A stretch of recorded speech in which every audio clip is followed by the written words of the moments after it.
የከተማና የገጠር ነዋሪዎች ኑሮ ለማሻሻል መንግስት የተለያዩ ተግባራትን በማከናወን ላይ ይገኛል። በተለይ የገጠር ነዋሪዎች የተሻለና ጤናማ የአኗኗር ዘዴ እንዲኖራቸው የገጠር የኮሪደር ልማት ኢኒሼቲቭ በሀገሪቱ በተለያዩ አካባቢዎች ተግባራዊ በመደረግ ላይ ይገኛል። ሰላም ጤና ይስጥልን የፕሮግራማችን ተከታታዮች፣ ከዚህ ጋር በተያያዘ በዛሬው መሰናዷችን በደቡብ ምዕራብ ኢትዮጵያ ህዝቦች ክልል በዳውሮ ዞን ሎማ ቦሳ ወረዳ የዚማ ዋሩማ ቀበሌ ነዋሪ የሆኑትን የአቶ ዳዊት ወዳጆ የገጠር ኮሪደር ልማት ስራቸውን እናስቃኛለን። ጥንካሬና ስራ ወዳድነትን ከወታደር ቤት ተምሬያለሁ የሚሉት አቶ ዳዊት ወዳጆ በዳውሮ ዞን የሎማ ቦሳ የዚማ ዋሩማ ቀበሌ የኮይሻ ኒውስ ነዋሪ ናቸው። ባለታሪካችን ወደ 12 ሄክታር በሚጠጋ ማሳቸውና በተንጣለለው የመኖሪያ መንደራቸው እያከናወኑ የሚገኙ የግብርናና የገጠር ኮሪደር ልማት ተግባር ለበርካቶች ትምህርት የሚሰጥ ስለሆነ እኛም ይህንን ፕሮግራም ወደ እናንተ ለማድረስ መረጥን።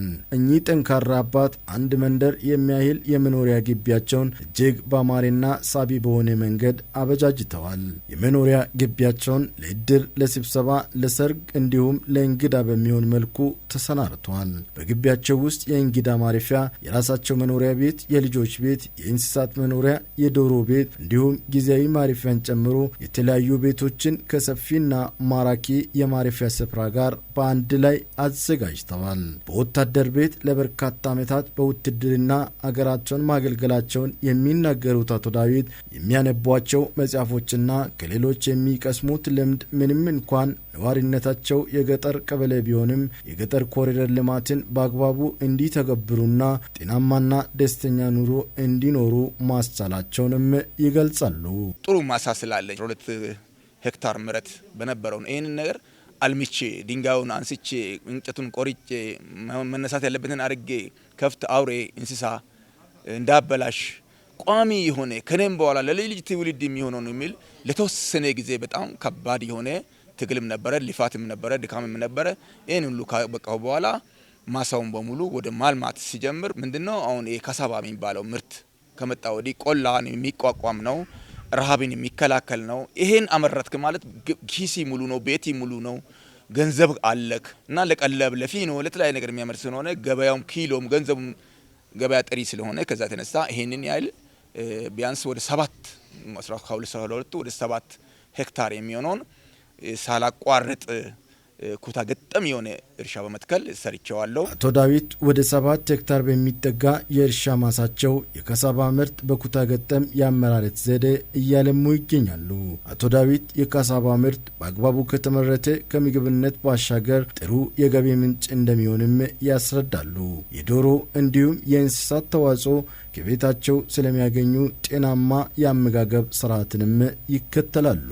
አሁን ባላቸው ኑሮ እጅግ ደስተኛ እንደሆኑ የጠቀሱት አቶ ዳዊት ከዚህ በፊት በግልገል ጊቤ ቁጥር 3 የኃይል ማመንጫ ግድብ ግንባታ በሳሊኒ ተቀጥሮ ቢሰሩም ገቢያቸው በቂ እንዳይደለ ያስታውሳሉ።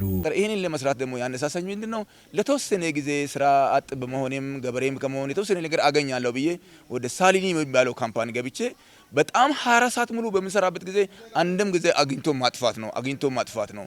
ያ ደግሞ ጊዜያዊ ነገር ነው። ያ ልማት ሆኖ ቋሚ የሆነ ነገር ማግኘት ስላልቻልኩኝ ምን አለበት ወደ መሬትና ወደ እርሻ ወደ ቋሚ ሀብት ተመልሼ ያንን ባርስና ቢቆፍር ቢቀይረው በቃ የራስንም ቀይራለሁ አገሪቱንም ቀይራለሁ ጥጋብም ይሆናል በሚል የጀመርኩት ነገር ዛሬ ለዚህ ለመንግስት ሚዲያ ወይንም ለሰዎች ታይታ ወይም ለህዝብ ጉብኝት ሲበቃ እኔ ለራሴ አድንቅ ያለው ራሴ ተደንቅ ያለው ተደስቼበታለሁ። ማህበረሰቡ ጠንክሮ መስራትንና ጤናማ እንዲሁም ደስተኛ ኑሮ ለመኖር መትጋት አለባቸው የሚሉት ባለታሪካችን ከጠንካራ ስራ በኋላ በቂ ረፍት ማግኘት ውጤታማ እንደሚያደርግም ያስረዳሉ። አባታቸው የወንጌል አርበኛ እንደሆነ የተናገሩት አቶ ዳዊት ሰዎች የተረጋጋና እውቀትን መሰረት ያደረገ ህይወት ለመኖር የተለያዩ መጽሐፎችን ማንበብ ይገባልም ይላሉ። አቶ ዳዊት ወዳጆ በማህበራዊ ህይወት በልማት እንቅስቃሴ በደስታና በሀዘን ጊዜ እጅግ ተወዳጅ፣ ሰው አክባሪ፣ የተቸገሩትን የሚጠይቅ ለሌሎች ምሳሌ የሚሆን ታታሪ የስራ ሰው እንደሆኑ በአካባቢው ያነጋገርናቸው ሰዎች ይናገራሉ። ዳዊት ከትንሽ ልጅ እስከ ትልቅ ያከብራል። ምክር ሰው ከሱ ነው የምናገኘው። ያስተምራል። ማንንም ቢሆን ማንኛው ወንጀለኛ ቢሆን አስተምሮ ወደ አቅጣጫ ያሳያል። ትክክለኛ ሰው ነው።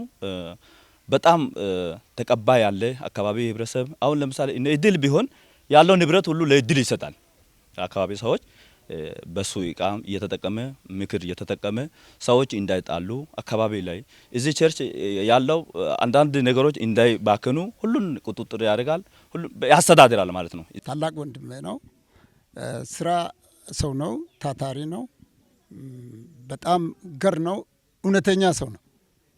በስራም በጠዋት ይነሳል፣ እስከ 5 ሰዓት በደንብ ይሰራል። ከዛ በኋላ እረፍት ያገኛል። ሌላ በማይመች ጓደኛ ጋር መሄድ አይፈልግም። ስርቆት የለም፣ ጥፋት የለም። ቢፈልግ አገር ሁሉ የሚያከብር ሰው ነው። አቶ ዳዊት ወዳጆ ከወይዘሮ ባንተሌ ፊንታ ጋር በጋብቻ ተጣምረው 4 ወንድና 3 ሴት ልጆችን ወልደውና አስተምረው ለወግ ለማዕረግ እንዳበቁም ይናገራሉ። ባለቤታቸው ወይዘሮ ባንተሌ ፊንታ በበኩላቸው አቶ ዳዊት ወዳጆ በጣም መልካም ባል፣ ለልጆች መልካም አባትና ጠንካራ የስራ ሰው እንደሆኑ ይናገራሉ። ዳዊት ለኦአዋ ጉታ ናተ ተንጋይቶ ስፋሲ ምን ካሎ ለኦ ናታ ለኦ ወይ ዱማጫ ጋራ የዙት ማገተራ የልዳ የጋፔ ኡባቲ ከበሰው በሰው ወቂሰ በሰው ወቂ አይኑን ያጋንዶስ አግባ ዋት ባጠቲ ጊግሲዳ አዋራ ዞረትዲ አዋይ ባይና ሳቲያን ከዲዮ ሳቲያ ኡባካ ጊግሲድ ሙለባ ሎይቲዳ ልጆቻቸውን በተገቢው በማሳደግና በማስተባበር በተለያዩ የሙያ ዘርፎች አገራቸውን እንዲያገለግሉም አስችለዋል። ከእርሻ ስራ ውጭ በሌሎች ዘርፎች የመሰማራት እቅድ እንዳላቸው የሚነግሩት አቶ ዳዊት አሁን ካላቸው ማሳ በተጨማሪ መንግስት የገጠር የእርሻ መሬት ቢያመቻችላቸው የግብርና ስራዎቻቸውን ይበልጥ በማስፋት የመስራት እቅድ እንደያዙም ያስረዳሉ። ከዚህ ደግሞ የተሻለ መንግስትም እንግዲህ አሁን ቦታ ፈቅዶልኛል። ያው ርክክቡ አልተደረግንም። ያለኝን አቅም ቀስ በቀስ ብዬ በሚሰጡኝ በወረዳ ደረጃ ይሁን በዞን ደረጃ ይሁን በቀረቤታ አገራችን ነው በመነጋገር ከወረዳው መንግስት ጋር በሚሰጠኝ ቦታ ላይ ደግሞ ተቋም ሰርቼ እንደዚሁ ደግሞ ቅርስን ሰርቼ ለማለፍ እቅድ አለኝ።